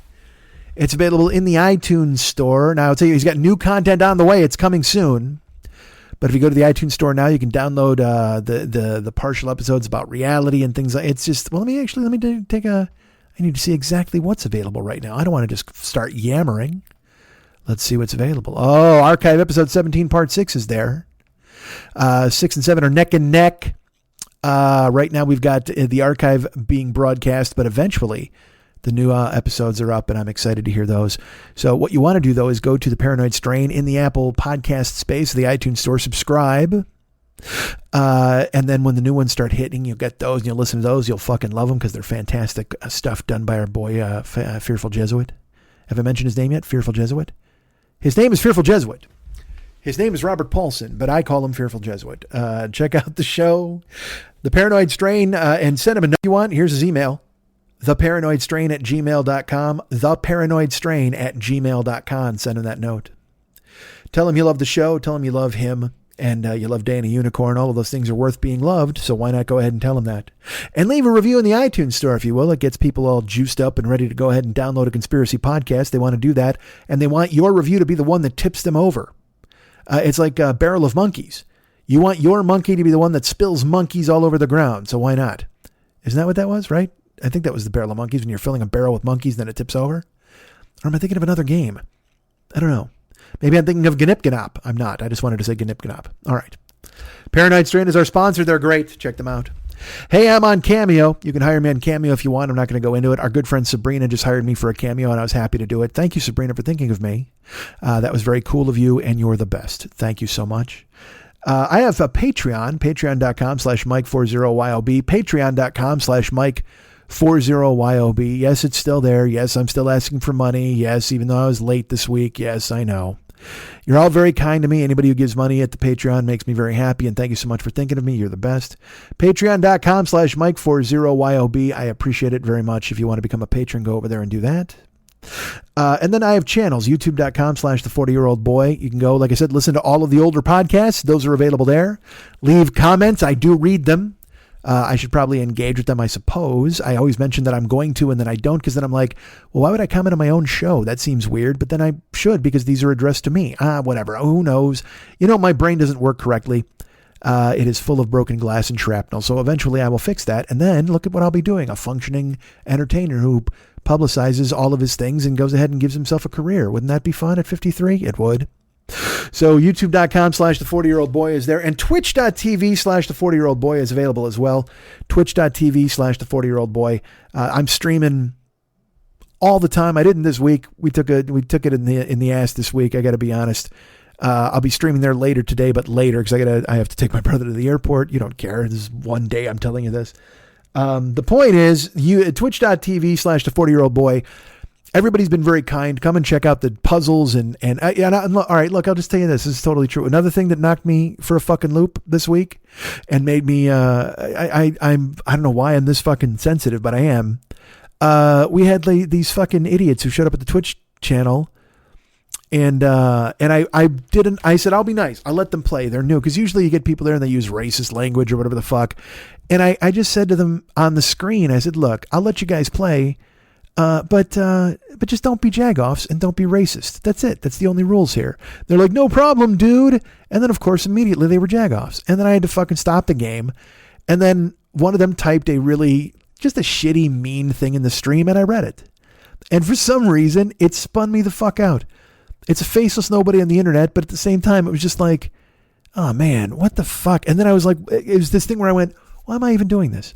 I'm trying to reach out and be and share my personality and be fun and make some money clearly, but also build an audience and have people show up. And these guys were just fucking cunts, like right off the jump. And I let them be cunts. That was the thing, is I lulled myself to sleep and went, you know what, I'll trust these guys. And then they fucking burned me. And then I'm like, you're so stupid. Why would you trust these fucking people? So that also contributed to me fucking not talking this week. I know it's weird. It's so fucking dumb, but when you're in the headspace of, well, fuck, is this even good anymore? Am I good? Do people care anymore? And then you wind up, who the fuck knows? I don't know. I don't know anything. Ignore me. All right. So anyway, go to twitch.tv/the40year-old-boy. You can support the channel by checking it out. I'll be streaming puzzles and sword games, and I was looking for new games to play and stuff. It should be great. So go ahead and become a member over there. That'd be fantastic. And you know what, man? Let's just say this. I will work as hard as I can to not let this happen again. I understand the show was late. If you're new, the show is not usually late. Or it's been late recently. It's just the release schedule is all fucked. But I'm calling this, we rebooted once before. So let's reboot again, shall we? I've got medicine in me. That makes me happy. I'm all excited for medicine. And now that's it. The reboot is here. I'm going to go watch Daft Punk and smile and be happy and try to embrace life. Don't you want to embrace life? Don't you want to go ahead and just step forward? Because again, I'm terrified. I'm going to have to go out and do the things I said I was going to do. Nobody wants to do that. Nobody wants to back up their words. But at the same fucking time, if I can mix in a healthy amount of fucking restaurants.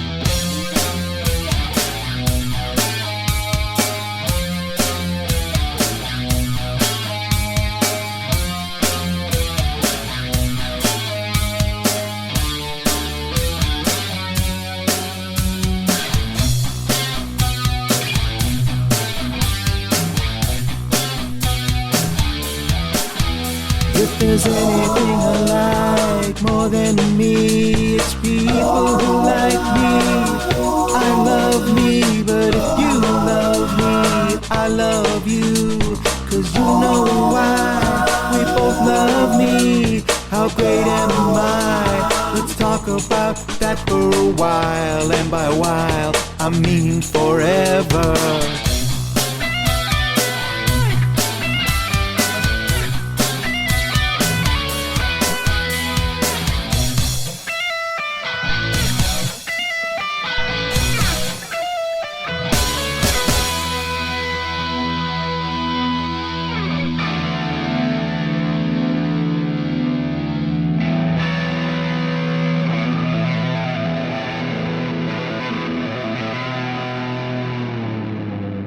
Charlie Doe Podcast.